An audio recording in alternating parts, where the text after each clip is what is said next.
The trade deadline has come and passed. There were winners and there were losers, of course. We saw guys like Brock Nelson, Brad Marchand, and of course this scumbag find new teams. But today I'm putting all the best players traded on March 7th only on one team and see if these deadline heroes can win a cup together. So here we have it. We got the Toledo deadline heroes, and this team is actually pretty good up front for the most part. You got Brock Nelson, Mikko Rantanen, Brad Marchand, Casey Middlestat, Josh Norris, Kuzmenko, Zetterlund, Cousins, and Coyle. Like, that's a pretty solid top 9 forwards, even for a regular NHL team. Now the back end's where it's gonna hurt. Jake Wallman, Carlo, great top pairing.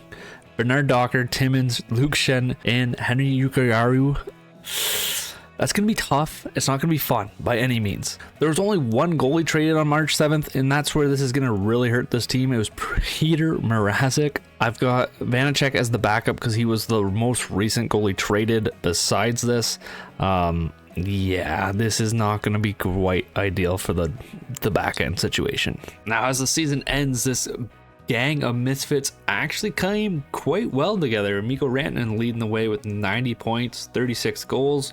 Brad Marchand right behind him with 83 points and only 22 goals, which I was actually kind of shocked. But I guess when you're feeding Mikko up front with Brock Nelson too, you're not going to get many goals yourself. Nelson 77, and then there's a bit of a drop off there. Our second line kind of disappears. Casey Middlestat with 49 points. Dylan Cousin, who I think was actually on our third line, is right there with 48. And then if we really want to see it, we only had 3 20 goal scorers and they were all on the top line. There's no way I'm going to check out Mrazek's stats here and they're going to be amazing, aren't they? You know what? They're not that bad. They're not great, but 32, 18, and 6 with a 908 save percentage and 2.92 goals against. You can't hate on Mrazek for that one. That's a pretty solid line. I would like to see it to be a bit better, but he's an 82 overall. I can't be upset by that. We are able to clinch the division. Toledo with a nice 44 wins, 99 points. The Ducks right behind us somehow. As we look at the whole league, we are 6th. Not bad. The Avs are going to take top prize with 112 points. Nashville, Ottawa, the Ducks. There's some odd looking teams up in this top ranking, but we were able to average 3.22 goals for, which makes us a lot of sense based on the stat totals we saw there. Goals against, pretty solid. We were actually middle of the pack, it looks like, but with 302, 2 below par goalies, and we definitely kept the puck out of the net. We'll take it. But we got no easy task coming into the playoffs here for sure. We get Vegas first round, and even if we do get by the first round, we probably have the Oilers next. So we are definitely in for one, and hopefully our group of misfits and the trade deadline heroes here from March 7th only can get something done. Well, our Toledo deadline heroes have an absolute stranglehold on the series as we are up 3-0 against Vegas. We're going to see if we can sweep it out. It does not look great after period 1 as the Golden Knights are up 2-0, and that goes right to the third period. We'll see if we can get the sweep done. I don't imagine... Well, Dylan Cousins popping a power play goal. We'll take it. Another power play for the deadline heroes, but nothing there. We're only got 17 shots on net through the...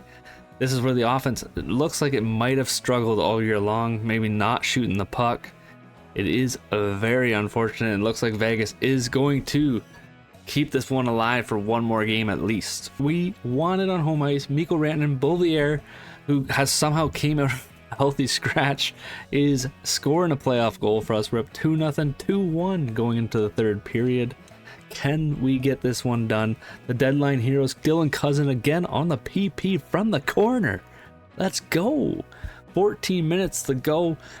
Looking really good right now.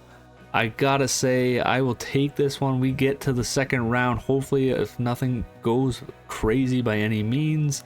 But we gotta start shooting the puck more. 4-0. Beauvillier gets the empty netter. Let's get it done.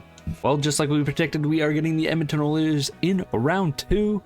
Let's see if we can get a nice stranglehold again like we did versus Vegas. We're up 2-1 in the series. You like to see it. Well, not what we were hoping for in round 2 by any means. The Oilers have taken a 3-2 series lead. We got to get something done. The puck has to get firing. Let's see.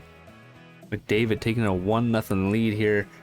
Sniping on the power play for Mrazek with only we held them to 8 shots. We had 20 in the first, I'm pretty sure, if I saw that right. What are you? An idiot, Sam. And now it's a 22-19 shot advantage, and we are down 2-0 going into the third period.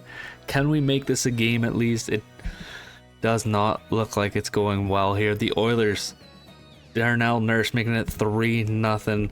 The Deadline Heroes falling flat on their face, losing the steam and the ability to keep this one rolling. And that's all she wrote for these guys here in this one. Well, let's take a peek where we went wrong in the playoffs here. Mikko ran in the top line again, doing absolutely everything. It looks like Mikko ran with 15 points, Marchand with 15 points. They each had 5 goals and 10 apples. Brock and Nelson with 10 points, 4 goals. The second line looked a little bit better. Middlestat and Norris, 7 points. Coyle with 8. Zetterlund with 7. I would have liked to seen a bit more. I don't know why Anthony Beauvillier got into the lineup, and I actually don't know who took him out of the lineup or who he took out, but it is what it is. Goaltending, you know what? Mrazek, I don't love the goals against there, but 9-11 save percentage is pretty solid. I don't love that Vanacek got in for a couple games, but I definitely don't fault the goalies here on this one. It just looks like it just wasn't meant to be in the first try. We are going to run this back. We have to run it back. I want to see if we can see it a little bit different in the second season. St. Louis Blues are your Stanley Cup champion. I hate saying that one. They took out the Oilers in 5 games and then a nice 7-game series versus the Devils, which I don't think that's happening by any means anytime soon. Now that possibly any of our guys get some individual awards, we'll find out. Marner with the Art Ross. Hart goes to Marner as well. Makar with the Norris. Lady Bing also the Marner. Michkov with the Calder. Conn Smythe with the Cam. Fowler, Vezina. Oh, Brandon Carl winning the Bill Masterson. We'll take that. We'll take a trophy for sure. But that's all we're gonna get in this one. Well, as we run it back, it's not a fortunate outcome for us. We don't even make the playoffs. Vancouver slips by us just by 1 point. The wild card did not look great for us either, as in the Western Conference. As you can see, Nashville and Dallas both outdo the Canucks, even 44 wins and 43 wins there, 95 and 94 points respectively. It does indeed look like for the Toledo Deadline Heroes that the goals for were a big issue. The lack of scoring, under 3 goals per game is not ideal. Goals against was a little bit up there this time too, 3.29. Still not the worst, still not the greatest though. But it is what it is, I guess, on that one. Scumbag Mikko Rantanen still had a really good season with 44 goals and 47 assists. Brock Nelson and Brad Marchand both don't have the greatest second seasons though. 74 points and 70. They were definitely having better time last year with Mikko Rantanen there. And then a good fall off again for Middlestat and Norris. And that second line in the bottom half of the lineup is not what you want to see when you got a good bunch of Deadline Heroes, but when the chemistry ain't there, the chemistry ain't there. Mrazek with a 904, which is okay for me, but the goals against 3.10, and then Vanacek has the backup. You gotta steal us some games, and it doesn't look like he did. 12-9-1. It is what it is. I hope you guys enjoyed this one. I was hoping for a better result and an actual cup on it, but it is what it is. If you guys want to see more full-length videos, make sure to hit the sub button, hit the like button, comment down below what you thought.